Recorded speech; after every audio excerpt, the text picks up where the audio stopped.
ಕೆಲ ದಿನಗಳಿಂದ ಮಕ್ಕಳ ವಿಚಾರದಲ್ಲಿ ಯಾರ ಜಾತಕಗಳು ಯಾವ ರೀತಿಯಲ್ಲಿ ಆ, ತಮ್ಮ ಒಂದು ಪ್ರಭಾವವನ್ನು ಬೀರ್ತವೆ ಅನ್ನೋದ್ರ ಬಗ್ಗೆ ಚರ್ಚೆ ಮಾಡ್ತಾ ಬಂದಿದ್ದೀವಿ. ಕುಂಭರಾಶಿಯವರ ವಿಚಾರವನ್ನು ತಗೊಂಡಾಗ ಕುಂಭರಾಶಿಯವರಿಗೆ ವಿಶೇಷವಾಗಿ ಈ ವಿಚಾರದಲ್ಲಿ ಶುಕ್ರ ಮತ್ತು ಬುಧರು ಮಕ್ಕಳ ಬಗೆಗಿನ ಕಾರಣಕ್ಕೆ ಅನೇಕ ರೀತಿಯ ಗಟ್ಟಿತನವನ್ನು ಒದಗಿಸಿಕೊಡ್ತಾರೆ.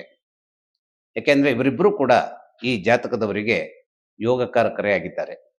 ಬುಧ ಸ್ವಲ್ಪ ಆಂತರ್ಯದಲ್ಲಿ ತನ್ನ ದುಷ್ಟತನವನ್ನು ಇಟ್ಟುಕೊಂಡಿದ್ದರೂ ಕೂಡ ಪ್ರಧಾನವಾಗಿ ಯೋಗಕಾರಕನಾಗಿ ಯಾಕೆ ತನ್ನ ಒಂದು ವಿಸ್ತಾರವನ್ನು ಮಿಥುನ ರಾಶಿಯಲ್ಲಿ ಪಡ್ಕೊಳ್ತಾನೆ ಅಂತಂದರೆ, ಮಿಥುನ ರಾಶಿ ಯಾವಾಗಲೂ ಮಂಗಳನ ನಕ್ಷತ್ರದ ಮೃಗಶಿರ ಮತ್ತು ರಾಹುವಿನ ನಕ್ಷತ್ರದ ಆರ್ದ್ರ ಹಾಗೂ ಗುರುವಿನ ನಕ್ಷತ್ರದ ಪುನರ್ವಸು ಈ ನಕ್ಷತ್ರಗಳ ಭಾಗವನ್ನು ಹೊಂದಿರುವುದರಿಂದಾಗಿ ತನ್ನದೇ ಆದ ರೀತಿಯಲ್ಲಿ ವಿಶೇಷವಾದಂತಹ ಪೂರ್ವ ಪುಣ್ಯವನ್ನು ಈ ಕುಂಭರಾಶಿಯವರಿಗೆ ಒದಗಿಸ್ಕೊಡ್ತಾ ಇರುತ್ತೆ. ಹಾಗಾಗಿ ಬುಧ ಒಂದು ರೀತಿಯ ತುಂಬಿದ ಕೊಡವಾಗಿ ಮಕ್ಕಳ ವಿಚಾರದಲ್ಲಿ ಈ ರಾಶಿಯವರಿಗೆ ಕುಂಭರಾಶಿಯವರಿಗೆ ತನ್ನ ಸಹಾಯಸ್ಥವನ್ನು ಕೊಡ್ತಾನೆ. ಇದೇ ಬುಧ ವ್ಯತಿರಿಕ್ತವಾದಂತಹ ರೀತಿಯಲ್ಲಿ ಇದ್ದಾಗ ವಿಶೇಷವಾಗಿ ಕುಂಭರಾಶಿಯವರಿಗೆ ಬರುವಂತಹ ತೊಂದರೆ ಏನು ಅಂತಂದರೆ, ಮಕ್ಕಳ ಆರೋಗ್ಯದ ಕುರಿತು ಎಚ್ಚರವನ್ನು ವಹಿಸಬೇಕಾಗತ್ತೆ. ತಂದೆ ತಾಯಿಗಳು ಏನು ಮಾಡ್ತಾರೆ, ಮಕ್ಕಳು ಜೀವನದಲ್ಲಿ ಗೆಲ್ಲುತ್ತಾ ಇರಬೇಕು, ಗೆಲ್ಲುವ ಕುದುರೆಗಳಾಗಿರಬೇಕು ಅನ್ನುವಂಥದ್ದನ್ನು ಯೋಚನೆ ಮಾಡ್ತಾ ಇರ್ತಾರೆ. ಮಗನೋ ಮಗಳೋ ಗೆದ್ದಷ್ಟು ಇವರ ಒಂದು ಯಶಸ್ಸಿನ ಭಾಗವಾದ ಒಂದು ಜೀವಂತಿಕೆಯ ಇವರ ಒಂದು ನಾವು ಏನು ಹೇಳ್ತೇವೆ ವಿನ್ನಿಂಗ್ ಫೀದರ್ ಅಂತ ಹೇಳ್ತೀವಿ, ಅಂದರೆ ನಮ್ಮ ಇದಕ್ಕೆ ಯಶಸ್ಸಿನ ಇನ್ನೊಂದು ಅಂತ ನಾವೇನು ಹೇಳ್ತಾ ಇದ್ದಾರೆ, ಇನ್ನೇನೋ ಒಳ್ಳೆಯದಾದ ಹೆಸರನ್ನು ಪಡಿತಾ ಇದ್ದಾರೆ ಅಂದರೆ ತಂದೆ ತಾಯಿಗಳು ಖುಷಿ ಪಡ್ತಾರೆ, ಸಹಜವಾದದ್ದು. ಆದರೆ ಮಕ್ಕಳ ಯಶಸ್ಸಿನ ಬಗೆಗಾಗಿ ಆ ಮೂಲಕವಾಗಿ ನಾನು ತನ್ನ ಒಂದು ಇದನ್ನು ಏನನ್ನು ಸಾರ್ಥಕತೆಯನ್ನು ಪಡೆದುಕೊಳ್ಬೇಕು ಅನ್ನೋದ್ರ ಬಗ್ಗಾಗಿ ಮಕ್ಕಳ ಮೇಲೆ ಒತ್ತಡವನ್ನು ತರುವಂಥ ವಿಚಾರ ಈ ತಂದೆ ತಾಯಿಗಳು ಮಾಡಬಾರ್ದು. ಕುಂಭರಾಶಿಯವರು ಅರಿತೋ ಅರಿದೆಯೋ ಇಂತಹ ಕೆಲವು ವಿಸ್ತಾರವಾದಂತಹ ತೊಂದರೆಗಳಿಗೆ ಒಳಗಾಗುವಂಥದ್ದಕ್ಕೆ ಅವಕಾಶವನ್ನು ಮಾಡ್ಕೊಂಡು ಬಿಡ್ತಾರೆ. ಹಾಗಾಗಿ ನಿಮ್ಮ ಮಕ್ಕಳ ಮಿತಿ ಏನು ಅನ್ನುವಂಥದ್ದನ್ನು ಅರ್ಥ ಮಾಡ್ಕೊಳ್ಬೇಕು. ಹಾಗೂ ನಿಮ್ಮದೇ ಆದಂತಹ ಒಂದು ಒಂದು ಮಕ್ಕಳು ಗೆಲ್ಲಲಿ ಅನ್ನುವಂಥ ಒಂದು ಸದುದ್ದೇಶ ಏನಿದೆ, ಆ ಸದುದ್ದೇಶದ ಸಂದರ್ಭದಲ್ಲಿ ಮಕ್ಕಳ ಮಿತಿ ಏನು, ನಮ್ಮ ಮಕ್ಕಳು ಯಾವ ರೀತಿಯ ಮಿತಿಯನ್ನು ಹೊಂದಿರ್ತಾರೆ ಅನ್ನುವಂಥದ್ದನ್ನು ಕೂಡ ಇಲ್ಲದೆ ಹೋದಲ್ಲಿ ಮಕ್ಕಳ ಮಾನಸಿಕವಾದಂಥ ಆರೋಗ್ಯ ಅಥವಾ ದೈಹಿಕವಾದಂಥ ಆರೋಗ್ಯ ಇದೆರಡೂ ಅಲ್ಲದೆ ಹೋದರೂ ಕೂಡ ಸಹಜವಾಗಿ ನೈಸರ್ಗಿಕವಾಗಿ ಬರುವಂಥ ಅನಾರೋಗ್ಯ ಮಕ್ಕಳಿಗೆ ಕಾಡುವ ಮಕ್ಕಳ ಸಮಸ್ಯೆ ತಂದೆ ತಾಯಿಗಳ ಸಮಸ್ಯೆ ಆಗುವಂತಹ ಈ ಕುಂಭರಾಶಿಯವರ ಸಮಸ್ಯೆ ಆಗುವಂತಹ ವಿಚಾರ ಥಟ್ಟಂತ ಎದ್ದು ಬರೋದಕ್ಕೆ ಸಾಧ್ಯತೆ ಇರುತ್ತೆ.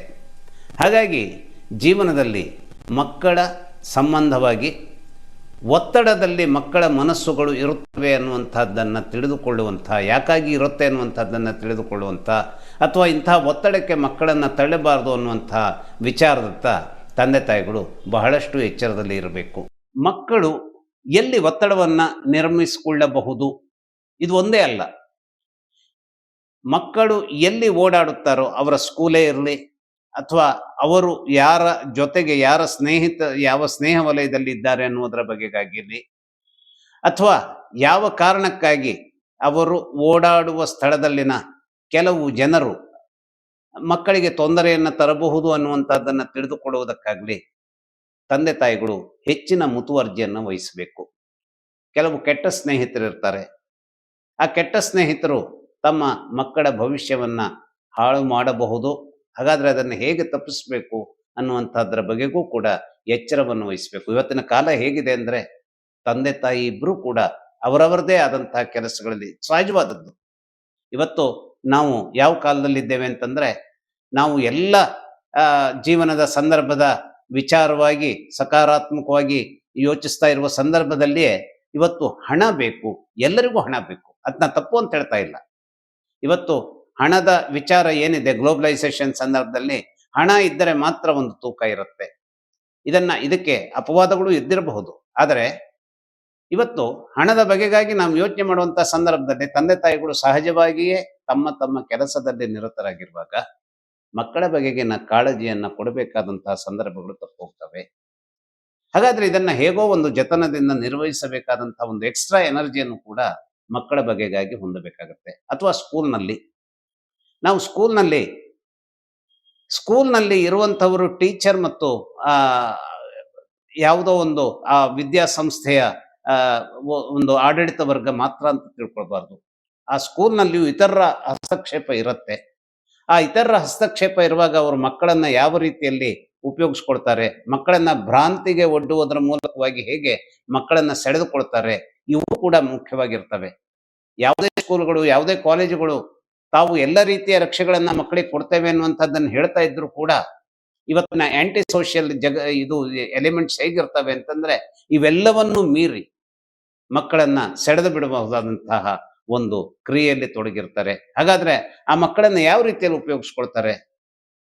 ಡ್ರಗ್ ಪೆಡ್ಲರ್ಸ್ ಮಾಡ್ಬಿಡ್ಬೋದು ಅವರನ್ನ, ಅಥವಾ ಇನ್ಯಾವುದೋ ಒಂದು ಆಂಟಿ ಸೋಷಿಯಲ್ ವಿಚಾರಕ್ಕೆ ಅವರನ್ನ ಹಚ್ಚಿಬಿಡ್ಬಹುದು. ಮಕ್ಕಳಿಗೆ ಏನಿರುತ್ತೆ, ಇವೆಲ್ಲದರ ಸಾಧಕ ಬಾಧಕಗಳ ಬಗ್ಗೆ ಅರಿವು ಇರೋದಿಲ್ಲ. ಯಾವುದರಲ್ಲೂ ತೊಡಗಿಕೊಂಡು ಬಿಡ್ತಾರೆ. ಇಂತಹ ತೊಡಗಿಕೊಳ್ಳುವಿಕೆ ಏನಾಗುತ್ತೆ, ವಿಶೇಷವಾಗಿ ಯಾವುದೇ ರೀತಿಯ ಒಂದು ಈ ಒಂದು ಚಟ ಅಂತ ನಾವೇನು ಹೇಳ್ತೇವೆ ಅದಕ್ಕೆ ನೇರವಾಗಿ ಮಕ್ಕಳು ತೊಡಗಿಕೊಳ್ಳದೆ ಹೋಗಿದ್ರೂ ಕೂಡ ತಮಗೆ ತಾವು ಮಾಡಬೇಕಾದ ಕೆಲಸವನ್ನ ಇವರಿಗೆ ಯಾವುದೋ ಒಂದು ಪಾಕೆಟ್ ಮನಿಯನ್ನ ಕೊಡುವುದರ ಮೂಲಕವಾಗಿ ಆಂಟಿ ಸೋಷಿಯಲ್ ಎಲಿಮೆಂಟ್ಸ್ಗಳು ಇವರ ಮೂಲಕವಾಗಿ ಕೆಲವು ಕೆಲಸಗಳು ಆಗುವಾಗೆ ಅವರು ತಮ್ಮ ಪ್ರಯತ್ನವನ್ನ ಇವರ ಮೂಲಕವಾಗಿ ಮಾಡಿಸಬಹುದು. ಆಗ ಏನಾಗುತ್ತೆ, ಎಲ್ಲೋ ಸಿಕ್ಕಿಬಿಡುವಂತಹ ಸಂದರ್ಭ ಇದ್ರೆ ಈ ಹುಡುಗರು ಸಿಕ್ಬಿಡ್ತಾರೆ ಹೊರತು ಈ ಹುಡುಗರ ಹಿಂದಿನ ಪ್ರೇರಕ ಶಕ್ತಿಗಳು ಯಾವುದು ಅನ್ನುವಂಥದ್ದು ಅದು ನಿಗೂಢವಾಗಿಯೇ ಇರ್ತದೆ. ಯಾಕೆಂದ್ರೆ ಆ ಯಾವ ಶಕ್ತಿಗಳು ತಮ್ಮನ್ನ ನೇರವಾಗಿ ಅವು ಸಿಕ್ಕಿ ಬೀಳುವ ರೀತಿಯಲ್ಲಿ ಅವರನ್ನ ತೊಡಗಿಸ್ಕೊಂಡಿರೋದಿಲ್ಲ. ಹಾಗಾಗಿ ಈ ಎಲ್ಲ ವಿಚಾರದತ್ತ, ಅಥವಾ ಈ ವಿಚಾರವೇ ಮಗುವಿನಲ್ಲಿ ತಾನು ಇದೇ ರೀತಿಯಲ್ಲಿ ಜಗತ್ತನ್ನ ಸ್ವೀಕರಿಸಬೇಕು, ಇದೇ ರೀತಿಯ ಒಂದು ಯಾವುದೋ ಒಂದು ರೀತಿಯ ಭಂಡ ಧೈರ್ಯದೊಂದಿಗೆ ಈ ಜೀವನವನ್ನ ಎದುರಿಸಿದ್ರೆ ಈ ಸ್ಕೂಲು ಅಥವಾ ಶಿಕ್ಷಣ, ಈ ಎಲ್ಲ ರಗಳೆಗಳು, ಈ ಎಲ್ಲ ಜಟಿಲತೆಗಳು ಬೇಕಿರದೆ ಜೀವನದ ಸಂದರ್ಭದಲ್ಲಿ ಅಗಾಧವಾದಂತಹ ಹಣವನ್ನ ಸಂಪಾದಿಸಬಹುದು ಅನ್ನುವಂತಹ ವಿಚಾರಕ್ಕೂ ಅವರನ್ನ ತೊಡಗಿಸ್ಕೊಂಡು ಬಿಡಬಹುದು. ಇವೆಲ್ಲ ಬಹಳದ ಅಪಾಯದ ಒಂದು ದಾರಿಗಳಾಗಿರ್ತವೆ. ಈ ಅಪಾಯದ ದಾರಿಗಳು ಸರ್ರನ್ನೇ ನಮಗೆ ತಿಳಿಯುವಂತಹ ದಾರಿಗಳು ಆಗಿರೋದಿಲ್ಲ. ಹಾಗಾಗಿ ಮಕ್ಕಳನ್ನ ಈ ಎಲ್ಲ ವಿಚಾರದಲ್ಲಿ, ನಿಗೂಢವಾದಂತಹ ವಿಚಾರಗಳಲ್ಲಿ ಮಕ್ಕಳು ಯಾರ ಕೈಗೊಂಬೆಗಳಾಗಿ ನಿಂತುಕೊಂಡಿರಬಹುದು, ಅಥವಾ ನಾವು ಅವರನ್ನ ಓಡುವ ಕುದುರೆಯನ್ನಾಗಿ ಮಾಡಿಸುವಂತಹ ಸಂದರ್ಭದಲ್ಲಿ ಅವರ ಆರೋಗ್ಯವನ್ನು ಲೆಕ್ಕಿಸದೆ, ಅವರ ಉತ್ಸಾಹ ಅಥವಾ ಅವರ ಶಕ್ತಿಯ ಬಗೆಗೂ ಗಮನ ಕೊಡದೆ ಅವರನ್ನ ಓಡಿಸ್ತಾ ಇದ್ದೇವೆ ಅನ್ನೋದರ ಬಗೆಗೂ ತಮ್ಮನ್ನೇ ತಾವು ಸ್ವವಿಮರ್ಶೆ ಮಾಡಿಕೊಳ್ಳುವಂತಹ ವಿಚಾರಗಳಲ್ಲೂ ತಂದೆ ತಾಯಿಗಳು ತಮ್ಮನ್ನ ಮಾಡ್ಕೊಳ್ಬೇಕು, ಆಕ್ಟಿವ್ ಮಾಡ್ಕೊಳ್ಬೇಕಾದಂತಹ ಅನಿವಾರ್ಯತೆ ಇರುತ್ತೆ. ಯಾಕೆಂದ್ರೆ ಕುಂಭರಾಶಿಯವರಿಗೆ ಸೂರ್ಯ ದುಷ್ಟನಾಗಿರ್ತಾನೆ, ಹಾಗೆ ಮಂಗಳ ದುಷ್ಟನಾಗಿರ್ತಾನೆ, ಹಾಗೆಯೇ ಇವರಿಗೆ ಇನ್ನಿಷ್ಟು ದುಷ್ಟತನದಿಂದ ವರ್ತಿಸುವಂತಹವರು ಕೇತುವೂ ಆಗಿರ್ತಾನೆ. ಹಾಗಾಗಿ ಈ ಕೇತು ಮತ್ತು ಮಂಗಳ, ಅಥವಾ ಕೇತು ಮತ್ತು ಸೂರ್ಯ ಇವರಿಬ್ಬರ ಜೊತೆ ಇದ್ದಾಗ ಏನಾಗುತ್ತೆ, ಮಕ್ಕಳ ಜೀವನ ನಾವು ನಿರ್ಮಿಸಿದಂತಹ ರೀತಿಯಲ್ಲಿ ಎಲ್ಲ ಬೆಳಕುಗಳು ಮಕ್ಕಳ ಪಾಲಿಗೆ ಒದಗಿದೆ ಅನ್ನುವಂತಹದ್ದರ ಭ್ರಮೆಯಲ್ಲಿ ನಾವಿದ್ರೂ ಕೂಡ ಅವರ ಜೀವನದ ಪ್ರತಿ ಹೆಜ್ಜೆಗಳು ನಿಗೂಢವಾದ ಕತ್ತಲಲ್ಲಿ ಹೋಗ್ತಾ ಇರುವಂತಹ ಒಂದು ವರ್ತಮಾನವನ್ನು ಸೃಷ್ಟಿಸೋದ್ರಿಂದ ನಮಗೆ ಏನಾಗುತ್ತೆ, ನಾವು ತಿಳಿಯದೆಯೇ ಅವರು ಕಂದಕಕ್ಕೆ ಬೀಳುವಂತಹ ವಿಚಾರವನ್ನ ವಿಮರ್ಶಿಸಲಿಕ್ಕೆ ಅಥವಾ ತಿಳಿದುಕೊಳ್ಳಲಿಕ್ಕೆ ಅಸಾಧ್ಯವಾದಂತಹ ಪರಿಸ್ಥಿತಿ ಇರುತ್ತೆ. ಇನ್ನು ಕೆಲವು ಸಂದರ್ಭಗಳಲ್ಲಿ ಮಕ್ಕಳ ಸಂದರ್ಭ ಹೇಗಿರುತ್ತೆ, ನಾವು ಅವರಿಗೆ ಯಾವುದರಲ್ಲಿ ಆಸಕ್ತಿ ಇದೆಯೋ, ಅವರು ಯಾವುದರಲ್ಲಿ ಮುಂದೆ ಬರಬೇಕು ಅನ್ನುವಂಥದ್ದಾಗಿ ಅವರು ತಿಳಿದುಕೊಳ್ತಾರೋ ಅದನ್ನ ಮೀರಿ ಇನ್ನೊಂದನ್ನ ನೀನು ಗುರುತಿಸ್ಕೊ ಅನ್ನುವಂಥ ಒತ್ತಡವನ್ನು ನಾವು ತರಬಹುದು. ಇವತ್ತು ನಾನು ಹೆಸರನ್ನ ಹೇಳದೆಯೇ ಹೇಳಬಹುದಾದಂತಹದ್ದು ಎಂದ್ರೆ, ನಮ್ಮ ಊರಿನ ವಿಚಾರದಲ್ಲಿ ಒಬ್ಬರು ಸಮಾಜದ ಗಣ್ಯ ವ್ಯಕ್ತಿ ಆದರೆ ಮಗನನ್ನ ಇದೇ ರೀತಿಯಲ್ಲಿ ನೀನು ಓದಬೇಕು, ನಿನ್ನ ಓದಿನ ಸಾಮ್ರಾಜ್ಯ ಇರಲಿ ಅನ್ನುವಂಥದ್ದಾಗಿ ಅವನಲ್ಲಿ ಒತ್ತಡ ತಂದರು. ಆದರೆ ಅದೇನೋ ದುರ್ದೈವೋ ಏನೋ, ಆ ತಂದೆ ತಾನು ಯೋಚಿಸಿದ ಮಾರ್ಗದಲ್ಲಿ ಮಗ ಹೋಗದೆ ಹೋದಾಗ ತುಂಬಾ ನೊಂದುಕೊಂಡ್ರು. ಅಷ್ಟೇ ಅಲ್ಲ, ಆ ನೋಯುವಿಕೆಯಲ್ಲಿಯೇ ಅವರ ಅಂತ್ಯವು ಬಾಳಿನ ಅಂತ್ಯವೂ ಕೂಡ ಬೇರೆ ವಿಭಿನ್ನವಾದ ರೀತಿಯಲ್ಲಿ ಆಗ್ಬಿಡತ್ತೆ. ಸೊ ಇದನ್ನ ಯಾಕೆ ಹೇಳ್ತಾ ಇದ್ದೇನೆ ಅಂತಂದ್ರೆ, ಒಂದೊಂದು ಸಲ ಏನಾಗತ್ತೆ, ಈ ಅರಳುವಂಥ ಮೊಗ್ಗು ಏನಿದೆ, ಇವತ್ತು ನಾವು ರಾತ್ರಿ ನೋಡಿದಂಥ ಮೊಗ್ಗು ಬೆಳಗಿನ ಜಾವದಲ್ಲಿ ಹೇಗೆ ತಂತಾನೇ ಅದು ಅರಳಿ ನಿಂತುಕೊಂಡಿರುತ್ತೆ ಹೇಳುವಂತಹ ಮಾಯೆಯನ್ನ ನಾವು ವಿವರಿಸಲಿಕ್ಕೆ ಸಾಧ್ಯವಿಲ್ಲ.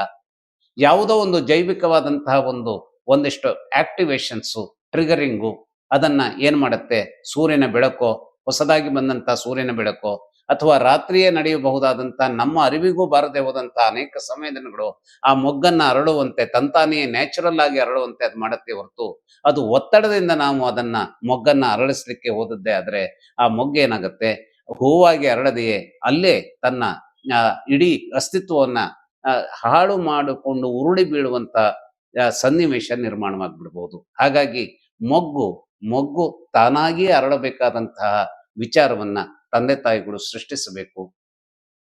ಅದರ ಬದಲು ನಾವೇ ಅದನ್ನ ಅರಳಿಸುತ್ತೇವೆ ಅನ್ನುವಂತಹ ದಾರಿಗೆ ಹೋದರೆ ಅದು ನಮ್ಮ ಪ್ರಯತ್ನವನ್ನು ಮೀರಿ ಕೇವಲ ಮಣ್ಣಲ್ಲಿ ಮಣ್ಣಾಗುವಂತಹ ಸ್ಥಿತಿಗತಿಗಳನ್ನು ಎದುರಿಸಿಬಿಡಬಹುದಾದಂತಹ ಅಪಾಯ ಇರುತ್ತೆ. ಇದಕ್ಕೆ ಕಾರಣ ಯಾರು ಅಂತಂದ್ರೆ, ಪ್ರಧಾನವಾಗಿ ಸೂರ್ಯನೇ ಇರ್ತಾನೆ, ರಾಹುಕೇತುಗಳು ಇರ್ತವೆ ಅನ್ನುವಂಥದ್ದು ಸ್ಪಷ್ಟ.